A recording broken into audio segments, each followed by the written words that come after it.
Have you ever wondered what a Rhodes looks like on the inside? Check it out.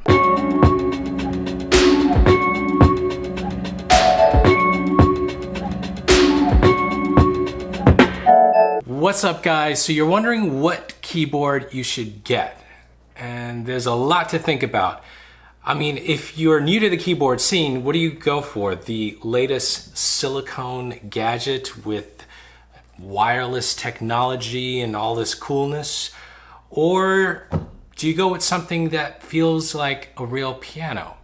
Something that's weighted, that's got that awesome, solid piano feel to it. Those are two ends of the spectrum, and there's tons of stuff in between when it comes to portability, cost, and a whole bunch of other things. No one can tell you what keyboard is best.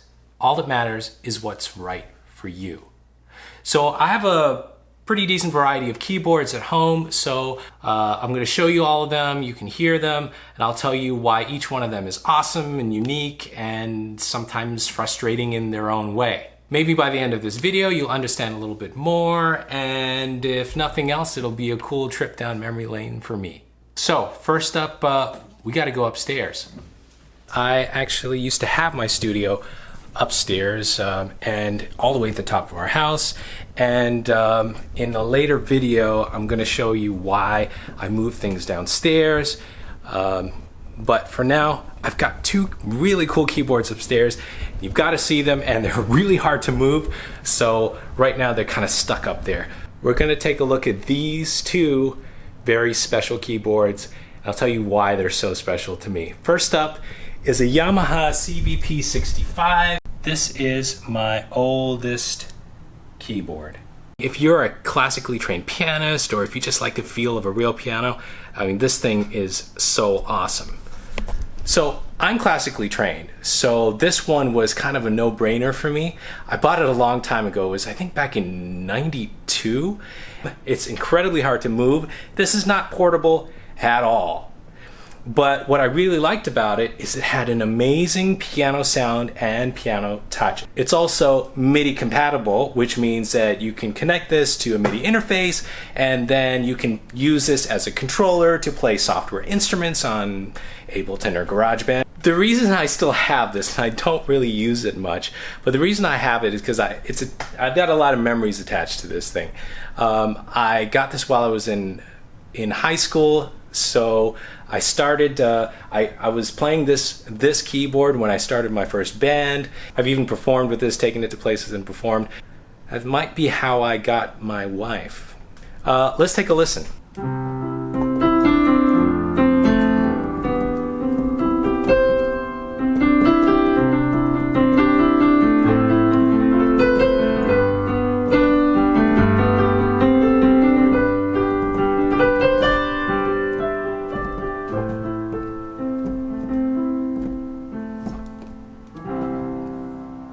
I think it's here to stay. All right, let's move right on. So right behind this one is a really, really awesome, cool keyboard. You probably recognize this from, I don't know, pictures, and since the 60s, I think, they've been making these. This is a Rhodes Mark 1 stage piano 73. 73 just means the number of keys you've got here. This one in particular was made in 1975. This thing sounds like a smoky club from the 1970s. It's funky like Herbie Hancock, and it's smooth like Marvin Gaye. Okay. That sounds kind of weird, but it's completely true. This thing is so awesome. Now this keyboard here has no MIDI. It's not even powered. It's electric like an electric guitar is. There's so you can't use this as a controller, and it's so heavy. I don't even know how they call it. I don't even know how they call it a stage piano.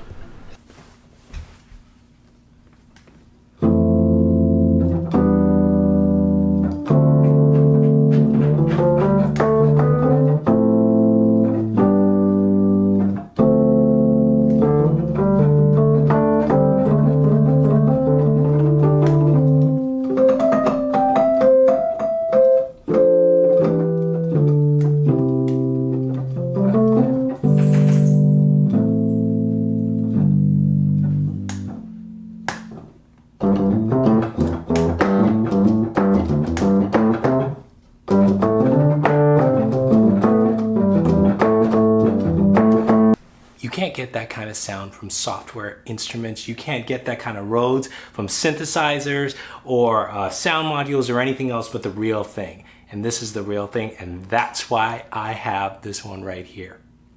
All right, next up, let's see what's downstairs. All right, we're outside because I want to show you a keyboard that's specially made to go on the road with you, to be extremely portable. And I bought this keyboard because I was getting into Ableton and I was traveling a lot, and I wanted to make sure that I could get something that I could take with me on the road and that was super light and could fit in my laptop bag, and this keyboard does just that. I've got it connected directly into my MacBook and running Ableton. And this keyboard does a lot of cool things. Now you can just use it as a So you can use it just as a regular keyboard, but it's got all these buttons and knobs as well, and this is where the fun starts for Ableton. Now, when you've recorded a bunch of clips, you can use this keyboard to trigger those clips or to trigger scenes. So to trigger these two clips at the top here, instead of just clicking the mouse on the button here, I can actually have a physical key to press, and there it starts. And it's playing. Then I can trigger the next scene. And the next one. This is an all right, kids. That's awesome.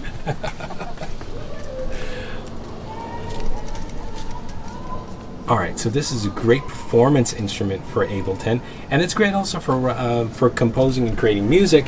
You've got all these knobs that do all sorts of different things. You can have them control the faders, so you can control your volume, or you can do things like control different knobs in effects or software instruments. Pretty cool, huh? I no longer keep this keyboard in my studio here at home. I actually took it to work and I keep it there. It's just something nice to have if inspiration strikes me while I'm at work. But this is one that I would take when I travel because I don't mind this thing getting beat up a little bit because it's cheap and it feels pretty sturdy. All right, we're back. Let's go upstairs. We're heading back to my current studio space. Now, over the years, I discovered that certain sounds really inspire me, and those are the sounds of the piano and the Rhodes. And did you catch the key word there? Inspiration. That's the toughest part for me. Getting over the writer's block or creator's block or whatever you want to call it. You know that feeling you get when you pick up like the perfect guitar or touch the perfect piano? It just feels right. It's like that instrument is just begging to be played. Well, I found an instrument that checks all these boxes. No, I'm kidding. It's actually a Korg SV-1, and it's the big keyboard that you see right here. This is my main keyboard these days. It's the Korg SV-1 Stage Vintage. I wanted something that could connect to my computer and record easily, and that would give me amazing sound and would also kind of just work like a controller. This has keys that are weighted, so they have that piano touch to them. They have a nice feel that's really close to a piano. And now this doesn't have tons of instruments on it.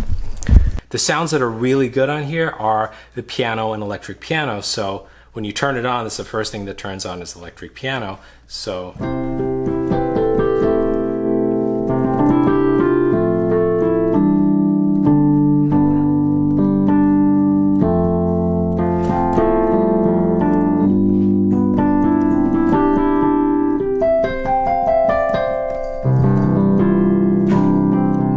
this isn't cheap. This keyboard costs around $1,500. The reason, though, that it was worth all that money for me is because it just felt natural to play. It felt the sounds, the response of the sounds to playing were amazing.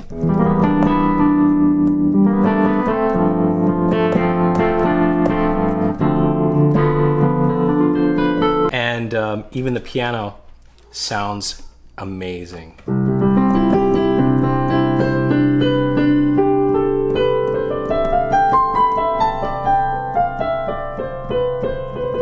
but it's got a bunch of other things that you can do. You can modify the sound. So if you're playing around with the electric piano and you decide you want a very different sound, like you can adjust the amp that it's modeling. You can adjust the drive on that amp. So if I'm using the model type amp 4, and then I raise the drive, let's turn this down a little bit.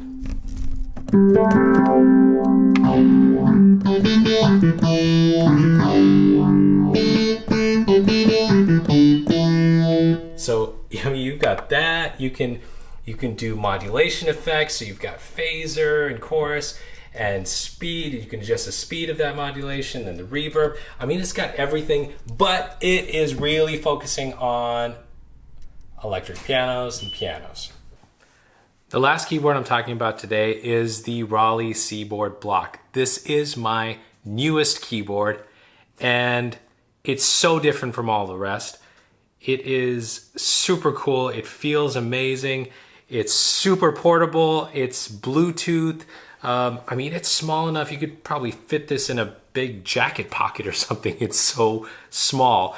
And I'll show you what it sounds like. I'm actually playing it with my phone, and this is something I can't do with any of the other keyboards I've shown you. You can just get this and your smartphone or an iPad or something, and you're ready to go. So I'm using the Noise app, and